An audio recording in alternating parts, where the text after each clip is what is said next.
नमस्कार। PMG Hindi novels पर आज सुनिए मुंशी प्रेमचंद जी द्वारा लिखी कहानी बड़े भाई साहब। मेरे भाई साहब मुझसे 50 साल बड़े थे, लेकिन 3 दर्जे आगे।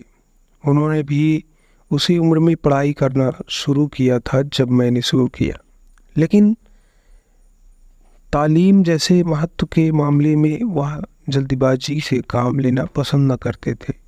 इस भवन की बुनियाद खूब मजबूत डालना चाहते थे, जिस पर आलीशान महल बन सके।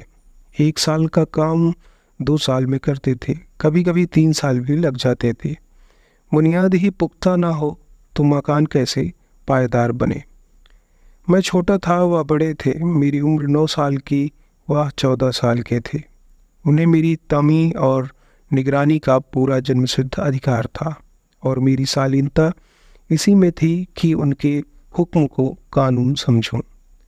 वह स्वभाव से बड़े अध्ययनशील थे, हरदम किताब खोले बैठे रहते और शायद दिमाग को आराम देने के लिए कभी कापी पर, कभी किताब के हंसियों पर चिड़िया, कुत्ता, बिल्ली की तस्वीर बनाया करते।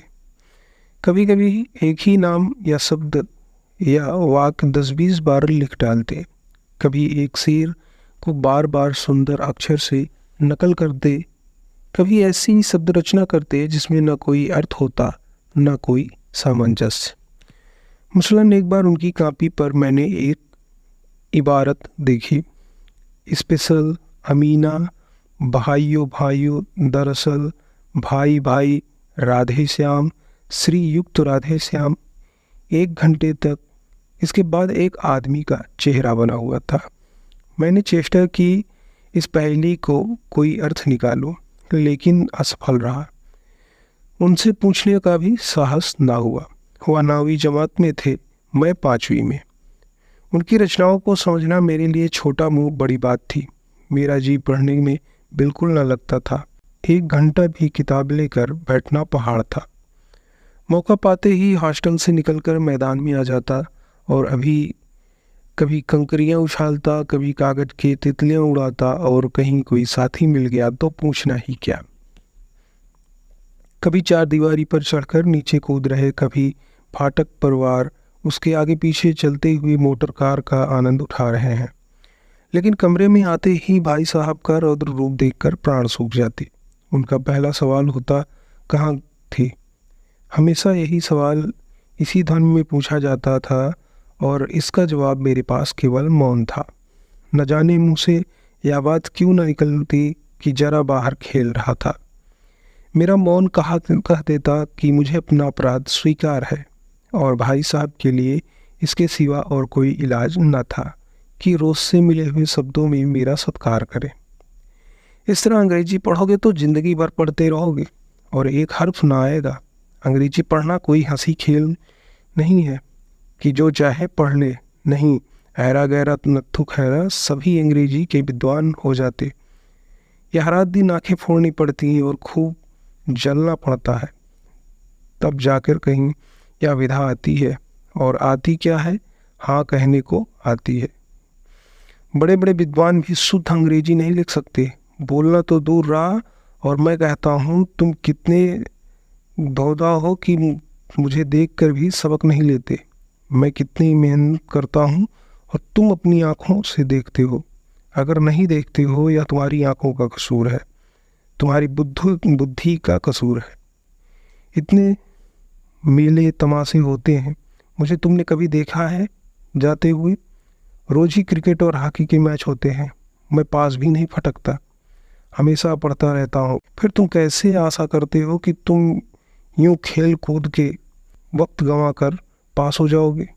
मुझे 2 ही 3 साल लगते हैं, तुम उम्र भर इसी दर्जे में पड़े रह सकते हो।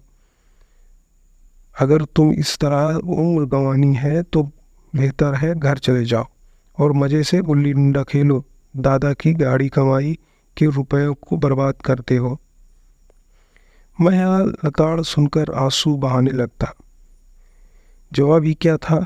अपराध तो मैंने किया, लताड़ कौन सा है? भाई साहब उपदेश की कला में निपुण थे।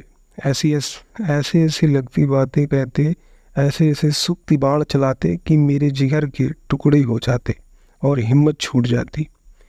इस तरह जान तोड़कर मेहनत करने की शक्ति मैं अपने में ना पाता था, और उस निराशा में जरा देर के लिए मैं सोचने लगता, क्यों ना घर चला जाऊं। जो काम मेरे बूते के बाहर है उसमें हाथ डालकर क्यों अपनी ज़िंदगी खराब करूं। मुझे अपना मूर्ख रहना मंजूर था, लेकिन उतनी मेहनत से मुझे तो चक्कर आ जाता था।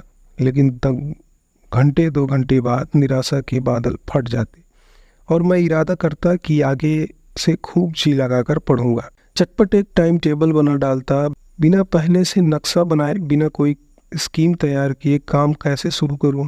टाइम टेबल में खेलकूद की मत बिल्कुल उड़ जाती। प्रातःकाल उठना, 6 बजे मुँह हाथ धो नाश्ता कर पढ़ने बैठ जाना। 6 से 8 तक अंग्रेजी, 8 से 9 तक हिसाब, 9 से 9:30 तक इतिहास, फिर भोजन और स्कूल। 3:30 बजे स्कूल से वापस होकर आधा घंटा आराम, 4 से 5 तक भूगोल, 5 से 6 तक ग्रामर, आधा घंटा हॉस्टल के सामने टहलना, 6:30 से 7 तक अंग्रेजी कंपोजिशन, फिर भोजन करके 8 से 9 तक अनुवाद, 9 से 10 तक हिंदी, 10 से 11 तक विविध विषय और फिर विश्राम। मगर टाइम टेबल बना लेना एक बात है, उस पर अमल करना दूसरी बात। पहले ही दिन से उसकी अवहेलना शुरू हो जाती। मैदान की वह सुखद हरियाली, हवा के वह हल्के हल्के झोंके, फुटबॉल की उछाल कूद, कबड्डी के वह दांव घात, वॉलीबॉल की वह तेजी और फुर्ती मुझे अज्ञात और अनिर्वाह रूप से खींच ले जाती। और वहाँ जाते ही मैं सब कुछ भूल जाता। वह जानलेवा टाइम टेबल, वह आँख फोड़ पुस्तकें, किसी की याद न रहती। और फिर भाई साहब को नसीहत और फजीहत का अवसर मिल जाता। मैं उनके साए से भागता, उनकी आंखों से दूर रहने की चेष्टा करता। कमरे में इस तरह दबे पाँव आता कि उन्हें खबर न हो। उनकी नज़र मेरी ओर उठी और मेरे प्राण निकले। हमेशा सिर पर नंगी तलवार से लटकती मालूम होती। फिर भी जैसे मौत और विपत्ति के बीच में भी आदमी मोह और माया के बंधन में जकड़ा रहता है। मैं फटकार और घुड़कियाँ खाकर भी खेल कूद का तिरस्कार न कर सकता। सालाना इम्तहान हुआ, भाई साहब फेल हो गए और मैं पास हो गया और दर्जे में प्रथम आया। मेरे और उनके बीच केवल 2 साल का अंतर रह गया। जी मैं भाई साहब को आड़े हाथों लूँ, आपकी वहाँ घोर तपस्या कहाँ गई, मुझे दिखाइए। मज़े से खेलता भी रहा और दर्जे में अव्वल भी हूँ। लेकिन वह इतने दुखी और उदास थे कि मुझे उनसे दिली हमदर्दी हुई और उनके घाव पर नमक छिड़कने का विचार भी लज्जास्पद जान पड़ा। हाँ, अब मुझे अपने ऊपर कुछ अभिमान हुआ और आत्माभिमान भी बढ़ा। भाई साहब का वह बहरो मुझ पर ना रहा।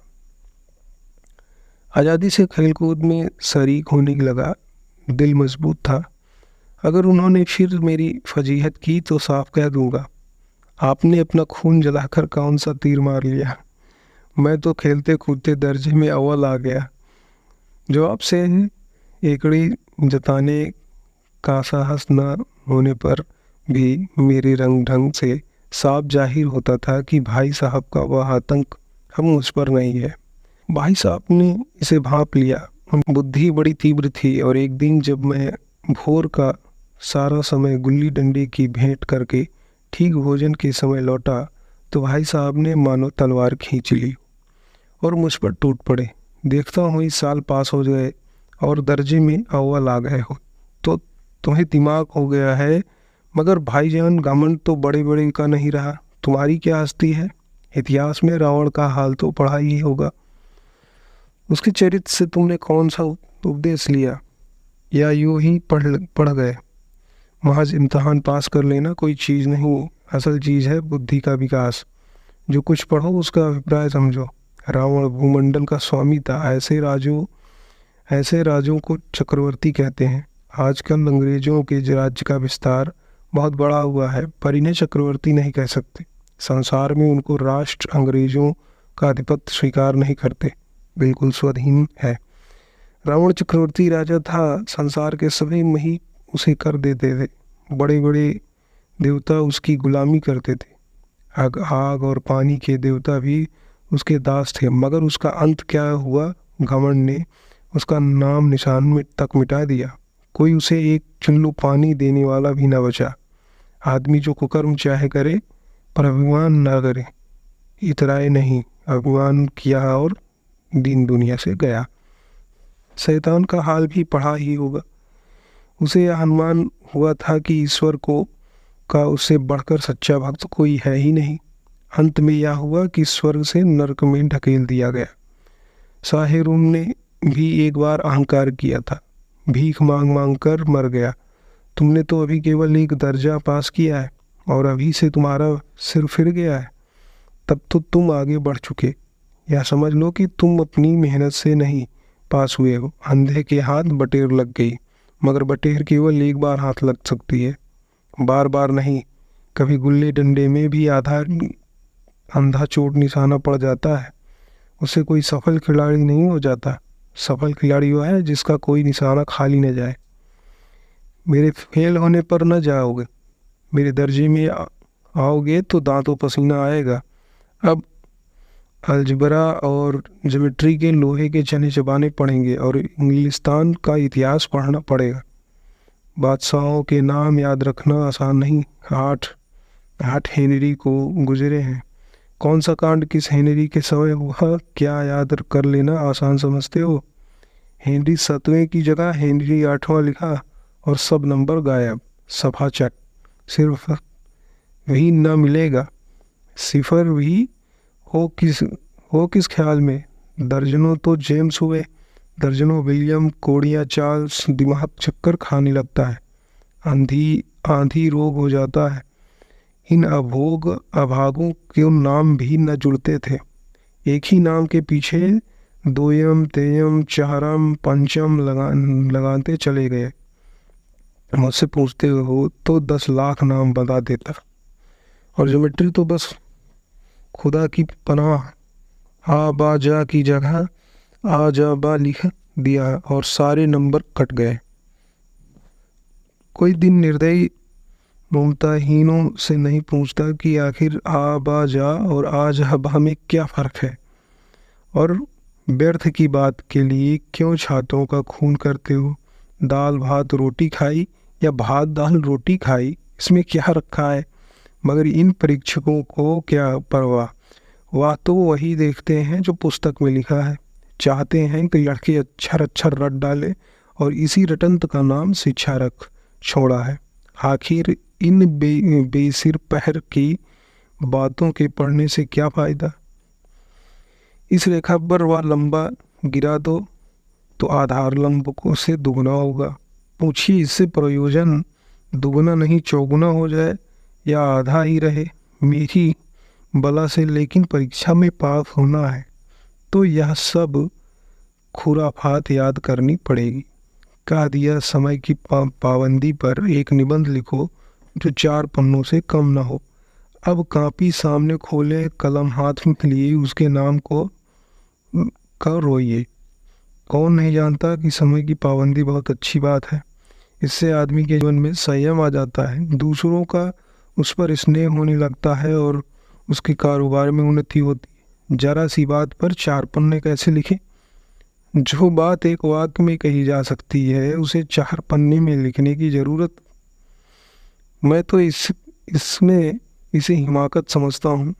यह तो समय की किफ़ायत नहीं बल्कि उसका दुरुपयोग है कि व्यर्थ में किसी बात को ठूंस दिया। हम चाहते हैं आदमी को जो कुछ कहना हो चटपट कह दे और अपनी राह ले, मगर नहीं, आपको 4 पन्ने रंगने पड़ेंगे, चाहे जैसे लिखिए, और पन्ने भी पूरे फुल स्केप आकार में। यह छात्रों पर अत्याचार नहीं तो और क्या है? अनर्थ तो यह है कि कहा जाता है कि संक्षेप में लिखो। समय की पाबंदी पर संक्षेप में एक निबंध लिखो जो 4 पन्नों से कम न हो। ठीक संक्षेप में 4 पन्ने हुए नहीं, शायद 100-200 पन्ने लिखवाते। तेज भी दौड़िए और धीरे धीरे भी, उल्टी बात या नहीं। बालक भी इतनी सी बात समझ सकता है, लेकिन इन अध्यापकों को इतनी तमीज भी नहीं। उस पर दावा है कि हम अध्यापक हैं, मेरे दर्जे में आओगे लाला तो ये सारे पापड़ बेलने पड़ेंगे और तब आटे दाल का भाव मालूम होगा। इस दर्जे में अव्वल आ गए हो, वो ज़मीन पर पाँव नहीं रखते, इसलिए मेरा कहना मानिए। लाख फेल हो गया हूँ लेकिन तुमसे बड़ा हूँ, संसार का मुझे तुमसे ज़्यादा अनुभव है। जो कुछ कहता हूँ गिरा बांधिए नहीं पछताएंगे। स्कूल का समय निकट था, नहीं ईश्वर जाने यह उपदेश माला कब समाप्त होती। भोजन आज मुझे निस्वाद लग रहा था। जब पास होने पर यह तिरस्कार हो रहा है तो फेल हो जाने पर तो शायद प्राण ही ले लिए जाए।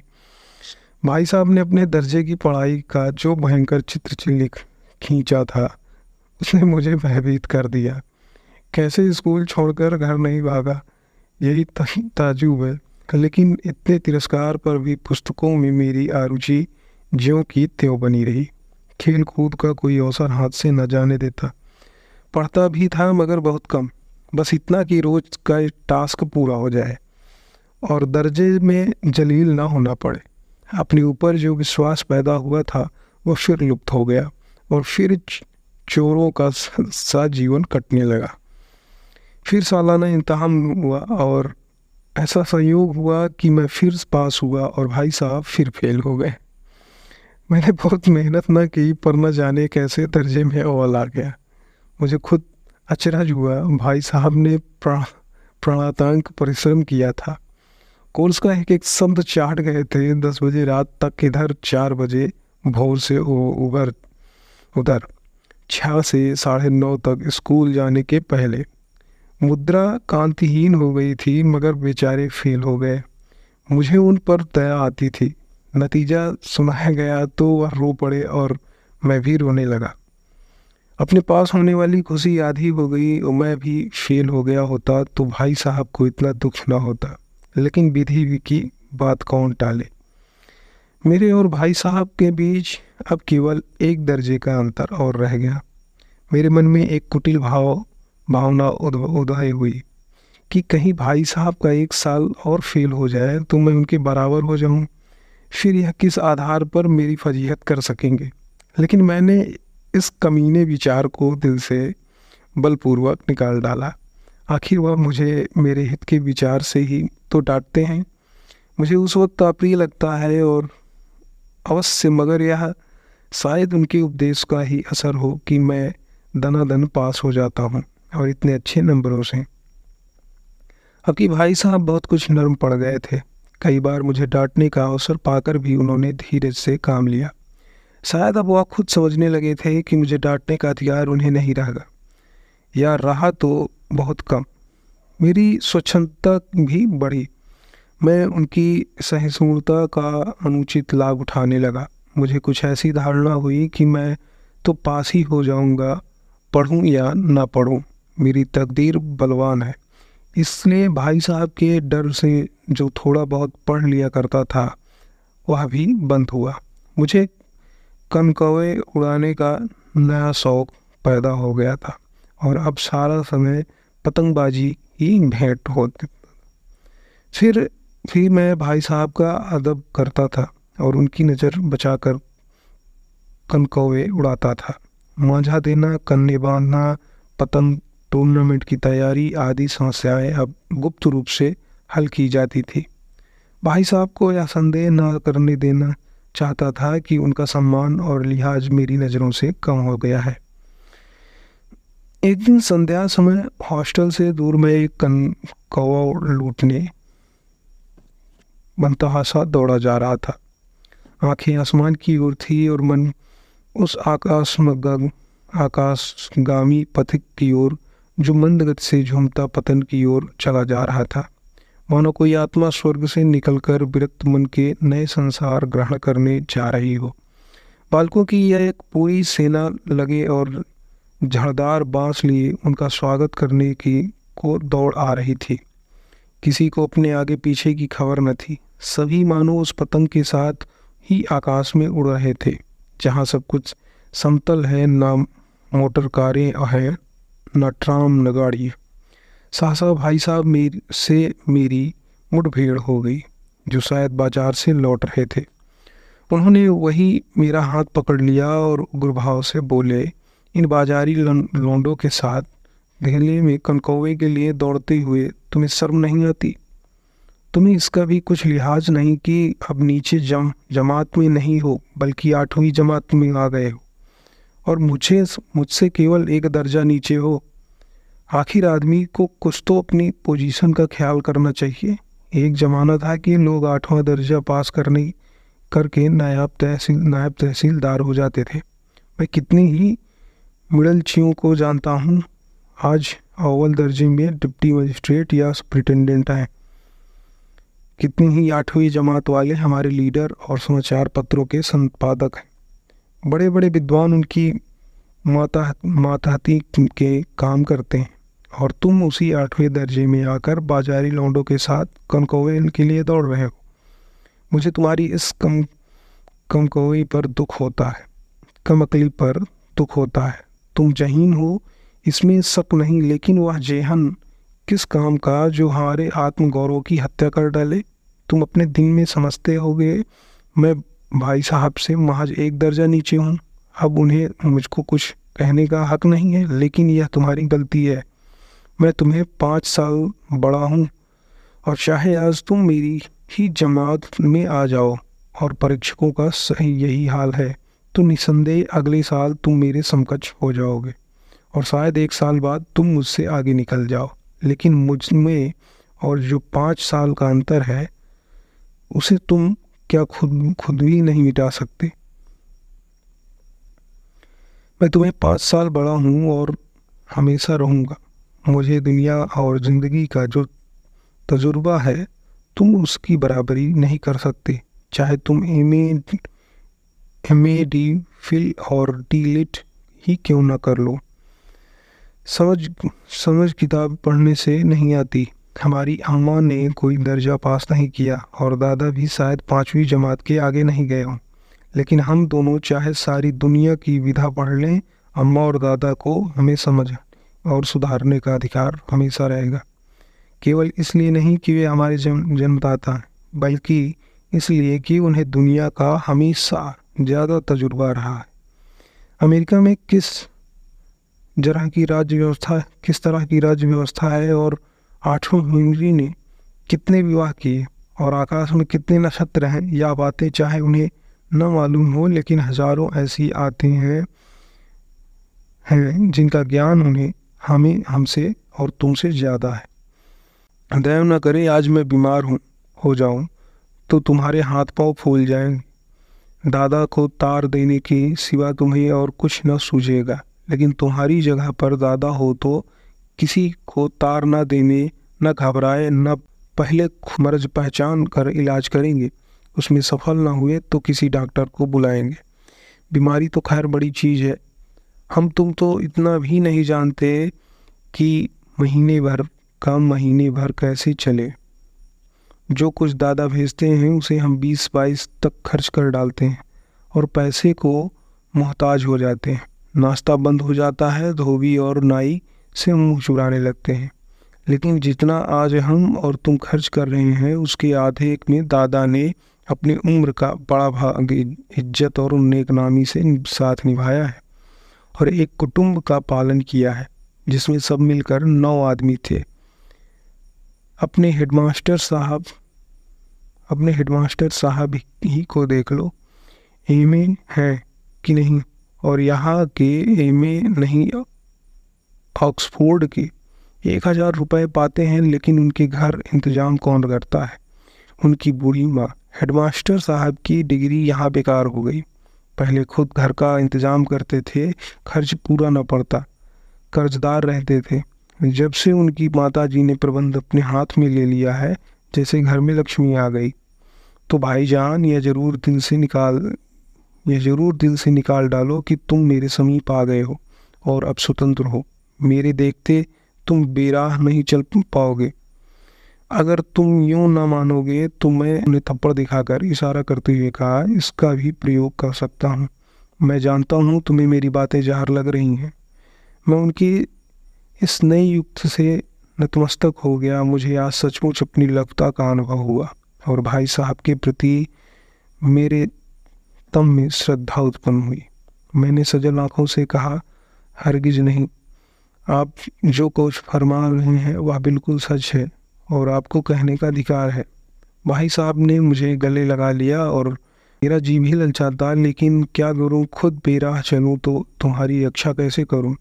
यह कर्तव्य भी तो मेरे सिर पर है। संयोग से उसी वक्त एक कटा हुआ कनकौआ हमारे ऊपर से गुजरा। उसकी डोर लटक रही थी। लड़कों का एक गोल पीछे दौड़ा चला आता। भाई साहब लंबे हैं ही उछल कर उसकी डोर को पकड़ ली और बेतहाशा होटल की तरफ दौड़े। मैं पीछे पीछे दौड़ रहा था।